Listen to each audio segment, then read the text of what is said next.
Assalamualaikum warahmatullahi wabarakatuh. Apa kabar semuanya? Semoga kalian sehat selalu. Sebelum kita memulai kelasnya, tadi saya sudah membagikan link presensi untuk diisi sebagai bukti kehadiran presensi hari ini. Nah, seperti biasa, eh, saya akan sedikit membahas materi mengenai gejala sosial, di mana gejala sosial ini termasuk ke dalam satu kajian ilmu sosiologi sendiri.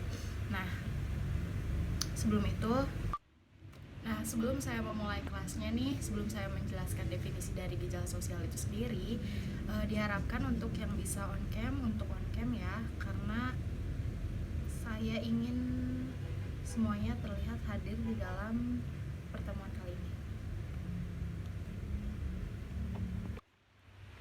Nah, semuanya udah on cam.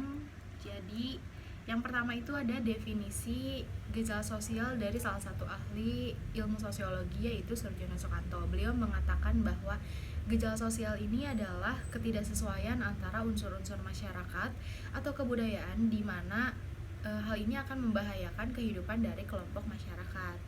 Nah, untuk definisi umum sendiri, gejala sosial ini adalah hal-hal yang menyebabkan terjadinya masalah sosial.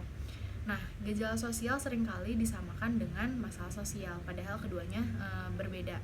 Tetapi penting untuk kita ketahui bahwa masalah sosial dan gejala sosial itu selalu berkaitan erat satu sama lain. Nah, contoh untuk memudahkan kita dalam membedakan gejala sosial dan masalah sosial sendiri adalah kita dapat memahami masing-masing konsepnya sendiri. Yang pertama, misalnya ketimpangan ekonomi merupakan sebuah gejala sosial, di mana gejala sosial tersebut akan mengakibatkan terjadinya sebuah masalah sosial, yaitu kriminalitas. Misalnya mencuri yang dilakukan oleh masyarakat miskin untuk memenuhi kebutuhan hidupnya, seperti itu. Oke, definisi gejala sosial. Istilah gejala pada konsep ini berasal dari pendekatan positivisme, yaitu cabang ilmu sosial yang diturunkan dari tradisi ilmu alam. Nah, gejala sosial ini adalah suatu fenomena yang ditandai dengan timbulnya permasalahan sosial yang mempengaruhi dan dipengaruhi oleh tingkah laku setiap individu di dalam lingkungan kehidupannya. Nah, gejala sosial ini dengan kata lain, setiap gejala ini akan menjadi dampak sekaligus penyebab dari gejala sosial lainnya. Adanya gejala sosial di dalam masyarakat ini memberikan keberagaman dampak terhadap manusia itu sendiri. Secara umum, ini memiliki dampak baik positif, yaitu gotong royong. Dampak positif ini bisa berupa modernisasi, gotong royong, sedangkan dampak negatif ini bisa berupa perang, kejahatan, pengangguran, kemiskinan, korupsi, dan kenakalan remaja. Nah, berbagai gejala sosial yang muncul dalam kehidupan bermasyarakat ini tentunya dapat terjadi dikarenakan adanya dua pengaruh faktor yang menjadikan adanya gejala sosial. Nah, faktor ini adalah faktor struktural dan faktor kultural. Sebelum kita lanjut ke faktor struktural dan faktor kultural, ada yang mau ditanyakan atau sudah paham semuanya?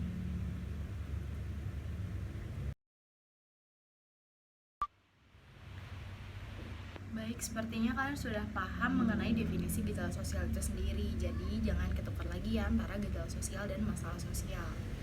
Nah, kita lanjut ke faktor. Berbagai gejala sosial yang muncul ini dapat terjadi karena dua pengaruh faktor tadi, yaitu faktor struktural dan faktor kultural. Nah, faktor struktural ini apa sih? Faktor struktural ini adalah pola-pola hubungan antara individu dan kelompok yang terjadi di dalam lingkungan masyarakat.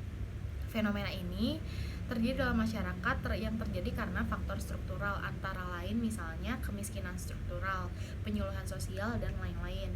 Nah, faktor yang kedua adalah faktor kultural, di mana nilai-nilai yang tumbuh dan berkembang di dalam masyarakat atau fenomena ini yang terjadi di masyarakat karena faktor kultural, antara lain misalnya contohnya kerja bakti, kenakalan remaja, atau dan lain-lain sebagainya.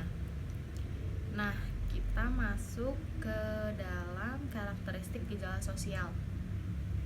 Sampai sini mungkin kalian paham mengenai gejala sosial itu sendiri, definisi gejala sosial, perbedaan antara gejala sosial dan masalah sosial, lalu faktor-faktor apa saja yang menyebabkan gejala sosial.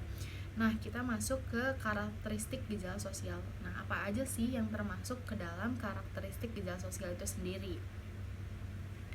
Karakteristik gejala sosial itu terbagi menjadi 6 karakteristik. Nah, di dalamnya itu ada sifat tidak bersifat universal, lalu beragam dan kompleks, bersifat dinamis, tidak mudah dimengerti, bersifat kualitatif, dan kurang objektif. Nah, saya akan menjelaskan satu persatu apa saja karakteristik dari gejala sosial itu sendiri. Baik, karakteristik gejala sosial ini yang pertama tidak bersifat universal. Artinya, aktivitas manusia yang menimbulkan gejala ini dipengaruhi oleh suatu kondisi budaya yang berbeda-beda di setiap tempatnya. Nah, akibatnya ini aktivitas yang sama terjadi di dua tempat dengan kebudayaan yang berbeda dapat menghasilkan gejala yang berbeda pula.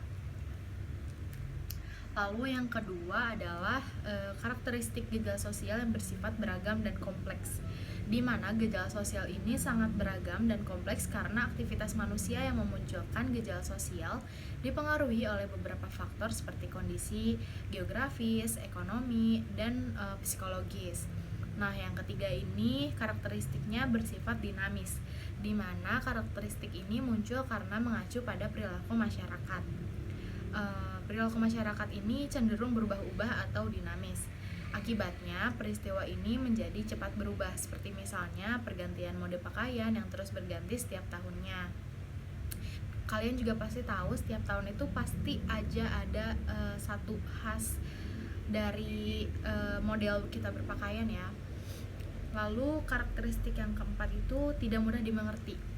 Kenapa karakteristik ini menunjukkan salah satu wujud dari perilaku dan hubungan antar manusia, yaitu kita tuh sulit dipahami. Nah, berbeda halnya dengan gejala alam yang dapat kita ukur atau prediksi terlebih dahulu. Nah, karakteristik gejala sosial ini kita nggak bisa tuh ngasih tolak ukurnya, jadi susah untuk dimengerti.